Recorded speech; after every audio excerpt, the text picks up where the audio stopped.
Hola, bienvenidos a uno de 2 podcasts que acompañan el especial Sobrevivir con hambre de Ojo con mi Pisto, enfocado en la desnutrición crónica que causa estragos en el desarrollo del país.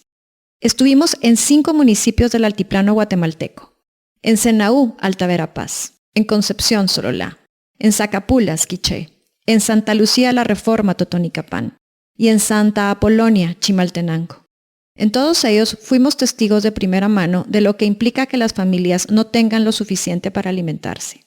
Sobreviven, claro está, pero sobreviven con hambre.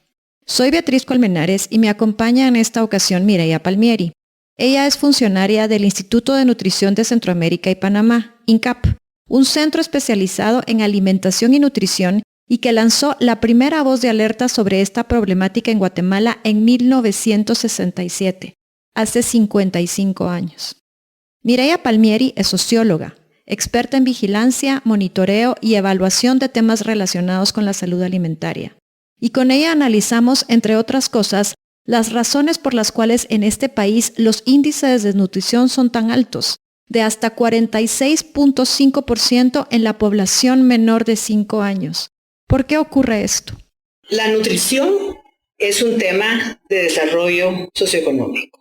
Así lo vemos ahora, pero las explicaciones han variado conforme ha ido avanzando la ciencia de la nutrición y ha ido reconociendo que hay temas que son urgentes de resolver. El tema nutricional en Guatemala es un tema vinculado a las posibilidades de desarrollo y no tenemos que ir más lejos que asociar los altos índices de desnutrición crónica con los de pobreza y pobreza extrema. El INCAP trabajó varias décadas tratando de identificar determinantes de la desnutrición y llegó al convencimiento que no hay una bala de plata que nos venga a dar una solución. Aquí hay múltiples soluciones. El INCAP identificó temas de alimentación, de salud, y fue precisando los condicionantes de naturaleza estructural. Todo esto tiene que ver con el potencial que tienen los seres humanos para crear condiciones en sus familias adecuadas para vivir, reproducirse, trabajar, ser productivos. Pero quiero insistir que el problema de la desnutrición en Guatemala es de un plazo larguísimo. No es reciente. La primera encuesta de nutrición que se hizo en Centroamérica en 1967, hace 55 años, nos decía que Guatemala era el país con mayor desnutrición crónica. Esto sigue siendo así. Analizando los datos de toda Centroamérica, vemos que los demás países han ido reduciendo su problema nutricional a una velocidad muchísimo mayor que lo ha hecho Guatemala. Al punto que no nos estamos comparando con Costa Rica y Panamá, que siempre han tenido índices mucho más bajos, sino que comparándonos con Honduras y El Salvador, que iniciaron en 1967 con tasas de desnutrición muy similares a la de Guatemala y hoy están muy por debajo de la de Guatemala. Entonces es un problema de larga duración, crónico, histórico. Según investigadores británicos, tenemos en este país a las mujeres y a los hombres más bajos del mundo. La estatura es un indicador de privación, es un indicador de falta de oportunidades en general. Y por eso no resulta extraño que en este país tengamos las mujeres adultas y los hombres adultos más bajos del mundo. ¿Cuánto le afecta a un menor de edad ser desnutrido crónico o haberlo sido en algún momento? La desnutrición tiene repercusiones y efectos en diferentes etapas de la vida, pero también en generaciones futuras. La desnutrición crónica afecta las posibilidades de sobrevivencia de un niño, su crecimiento, su desarrollo cognitivo, su posibilidad de seguir estudiando. Ya como adolescente, este niño desnutrido tiene efectos en su crecimiento lineal, es decir, en su talla y en composición corporal, pero también tiene efectos muy importantes en su capacidad de aprendizaje. Y existe evidencia que la desnutrición crónica está altamente asociada a la capacidad matemática, lectura, verbal, conocimientos en general, en la etapa de la adolescencia. Ya como adulto o adulto joven, ese niño que tuvo desnutrición crónica ve afectada su capacidad productiva, su capacidad de desempeñar trabajo físico, de desarrollarse intelectualmente y obviamente también determina la capacidad para generar ingresos adecuados para sostener a toda su familia.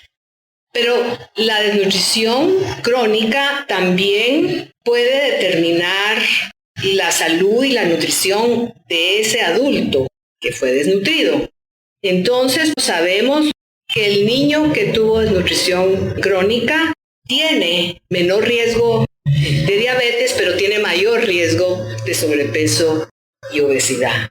Pero pensemos también qué va pasando cuando estos niños y tienen sus hijos. Sabemos que los hijos de los no desnutridos van a tener una mejor longitud cuando nacen, tienen una mejor talla, tienen una mejor posibilidad de sobrevivencia. De esta manera, invirtiendo temprano en la nutrición de los niños, podemos conseguir que estos, cuando son adultos, tengan una descendencia con un mejor estado nutricional. ¿Se puede recuperar a un niño o niña que padece de desnutrición crónica? Que antes se pensaba que la desnutrición crónica se podía revertir interviniendo en la edad que fuera, y no, hay que intervenir temprano en la vida. Y temprano en la vida significa desde el momento del embarazo. La ventana de los 1000 días incluye los 9 meses del embarazo.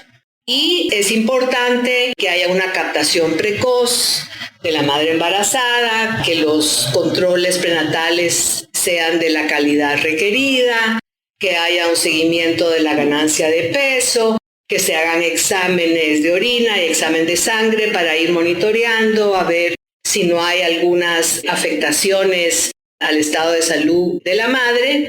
Y entonces es importante la alimentación saludable de la madre durante el embarazo, además de la suplementación con micronutrientes, porque hay riesgo de deficiencias.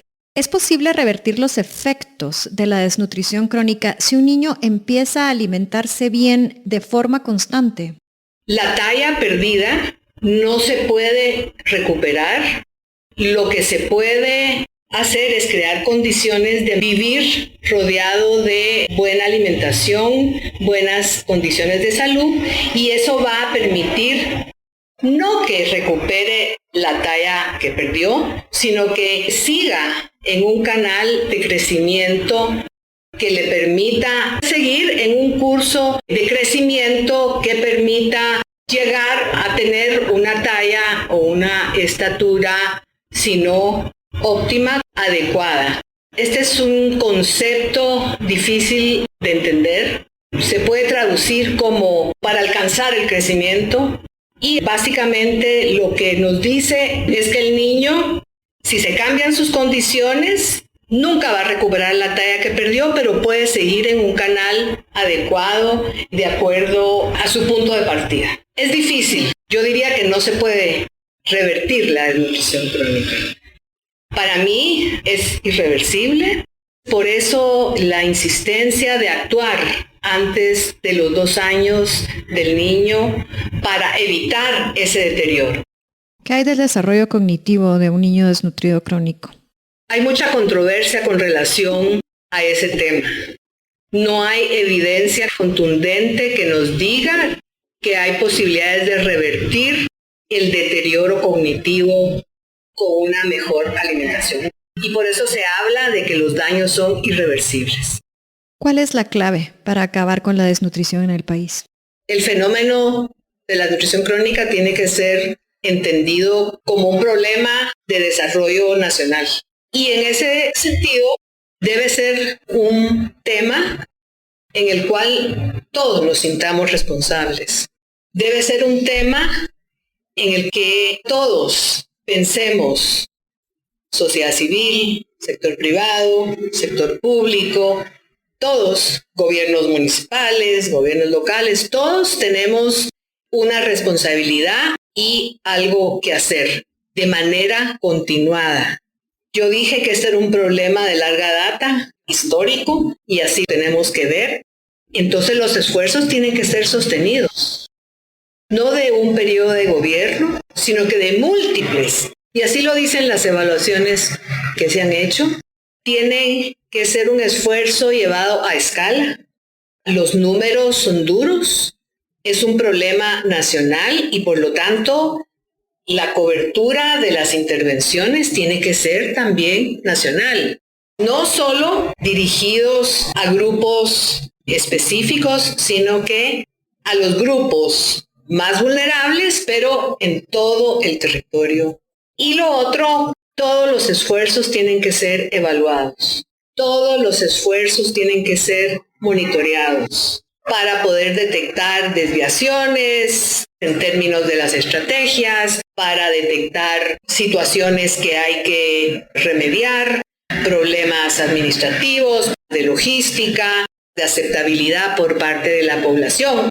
Debe ser producto de un compromiso y de un consenso de que este es el problema principal que tiene Guatemala. Gracias, Mireya, por habernos acompañado en este podcast que forma parte del especial sobre vivir con hambre.